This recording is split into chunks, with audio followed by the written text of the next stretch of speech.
जब रमजान के बाबरकत महीने में इफ्तारी के वक्त एक भूख से निढाल मुसाफिर हजरत मोहम्मद सल्लल्लाहु अलैहि वसल्लम के पास पेश हुआ तो एक गरीब सहाबी ने मुसाफिर की ऐसी खिदमत की कि कुरान में उन सहाबी और उनके घर वालों की तारीफ हमेशा के लिए महफूज कर दी।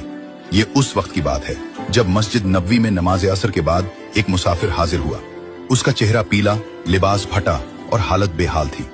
वो नबी करीम सल्लल्लाहु अलैहि वसल्लम के पास आया और गिड़गिड़ाकर अर्ज करने लगा, या रसूल अल्लाह, मैं भूख और प्यास से निढाल हूँ, मेरी मदद फरमाइए। आप सल्लल्लाहु अलैहि वसल्लम का दिल भर आया। आपने घर पैगाम भेजा तो हजरत आयशा रजी अल्लाह अन्हा ने जवाब दिया कि घर में सिर्फ पानी है।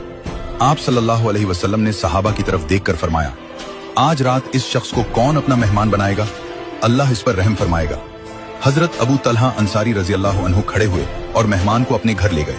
घर पहुंचकर अहलिया से पूछा, कुछ खाने को है? उन्होंने जवाब दिया, खुदा की कसम, सिर्फ बच्चों के लायक थोड़ा सा खाना है।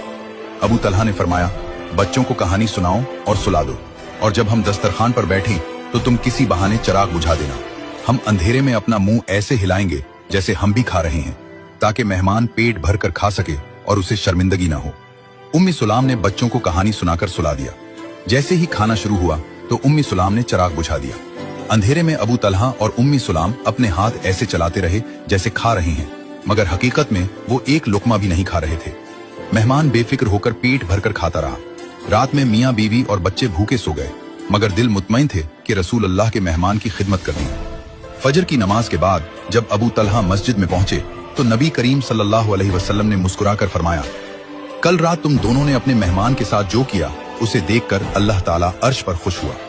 इसी मौके पर कुरान की सूरत अल हश्र की आयत नाजिल हुई और वो अपनी जात पर दूसरों को तरजीह देते हैं, खाह वो खुद फाके से हैं। इस सच्चे वाकये का मकसद सिर्फ यही है कि इस रमजान में अपनी इफ्तारी में किसी एक भूखे, गरीब या मुसाफिर को जरूर शामिल करें, चाहे आपके पास खर्च कम ही क्यों ना हो, क्योंकि बांटने से बरकत बढ़ती है और अल्लाह की खुशनुदी मिलती है।